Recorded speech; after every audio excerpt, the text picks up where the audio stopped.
तुम्हाला तर थंबनेल बघूनच कळलं असेल, की माझ्या चेहऱ्यावरचा हा आनंद आणि ही चमक कशामुळे आहे. कारण आज मी चालले माझ्या माहेरी. माहेर हा शब्द जरी कानावर पडला ना, तरी प्रत्येक मुलीच्या चेहऱ्यावर आपोआप एक वेगळंच हास्य उमटतं. कितीही मोठे झाले, कितीही जबाबदाऱ्या आल्या, तरी माहेरी जाण्याचा आनंद काही वेगळाच असतो. आणि तुम्हाला आजच्या ब्लॉगमध्ये मी तुम्हाला माझं माहेरचं गावसुद्धा दाखवणार. त्यामुळे आजचा ब्लॉग शेवटपर्यंत नक्की बघा. छान रेडी झाली आणि आपली माहेरी जाताना एक बॅग तर फिक्स असते, ती घेतली आणि बाहेर पडण्याआधी थोडंसं पाऊस पडून गेलं होतं. त्यानंतर मग नवऱ्याने मला स्टेशनला सोडलं आणि मला माहेरी ट्रेनने जायचं होतं. तर सर्वात आधी मला तिकीट काढायचं होतं आणि तिथे पाहिलं तर आज गर्दी पण कमी होती. मग पटकन तिकीट काढून घेतलं आणि मग मी प्लॅटफॉर्मवर पोहोचले. आणि अजून ट्रेन यायला 10 मिनिटं बाकी होते, कारण आज मी ना वेळेच्या आधीच प्लॅटफॉर्मवर पोहोचले होते. आणि मला असं वाटते, की जर तुम्ही पावसाळ्यात जर ट्रेनने प्रवास करत असेल ना, तर 5-10 मिनिटं अगोदरच गेले पाहिजे.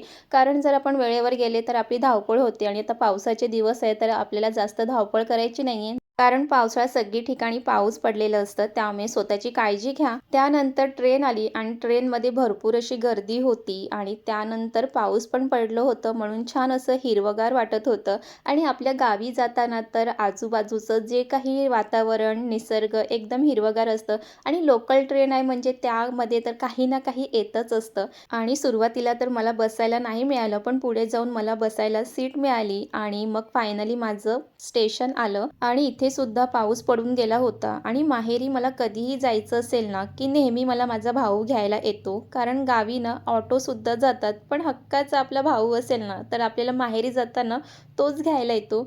मी पोहोचण्याच्या आधीच भाऊ तिथे पोहोचला होता आणि माझ्यासाठी खायला खूप छान-छान असे खाऊ घेत होता. म्हणजे बहीण जर सासरीहून माहेरी येणार असेल, तर भावाचा आनंद काही वेगळाच असतो आणि त्याला असं वाटतं, की आपल्या बहिणीला जिथपर्यंत आपल्याकडे राहणार आहे, तिथपर्यंत तिला काय खाऊ घालू, असं प्रत्येक भावाला वाटते. आणि प्रत्येक बहिणीकडे तर एक तरी भाऊ असा असायलाच पाहिजे. आणि तिथे मग मला भूकसुद्धा लागली होती, तर इथे मी मस्त खाऊन घेतलं.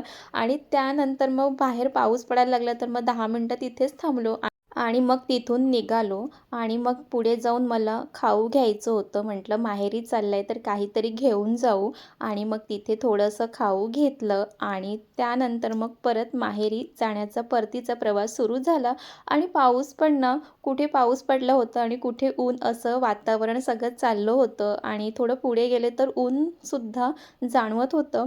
आणि असं प्रवास करून फायनली माहेरच्या गावाकडे पोचलो. बघा, हेच आहे माझं माहेरचं गाव. या गावात पाऊल ठेवलं की मनाला एक वेगळी शांतता मिळते. शहरात कितीही राहिलो, कितीही धावपळ केली, तरी आपल्या गावाची सर कशालाच येत नाही. हा रस्ता, ही हिरवीगार झाडं, आजूबाजूचं निसर्गरम्य वातावरण, हे सगळं पाहिलं की बालपणाच्या कितीतरी आठवणी डोळ्यासमोर उभ्या राहतात. लहानपणी याच रस्त्यावरून शाळेत जाताना मैत्रिणीसोबत गप्पा मारत सायकल चालवायचो, पावसात भिजायचो आणि आज पुन्हा हे सगळं पाहून मन अगदी भरून आलं.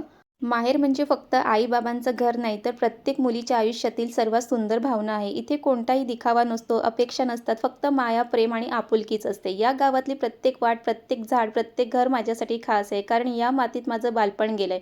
या हवेत माझ्या आठवणी मिसळलेल्या आहेत आणि म्हणूनच या गावाशी माझं एक वेगळंच नातं आहे. किती शांत, किती सुंदर आणि किती प्रसन्न वातावरण आहे. पक्ष्यांचा आवाज, थंडगार वारा आणि हिरवगार निसर्ग मनाला एक वेगळाच आनंद देतो. खरंच अशा वातावरणात काही क्षण जरी घालवले, तरी सगळा थकवा आणि ताण कुठल्या कुठे निघून जातो.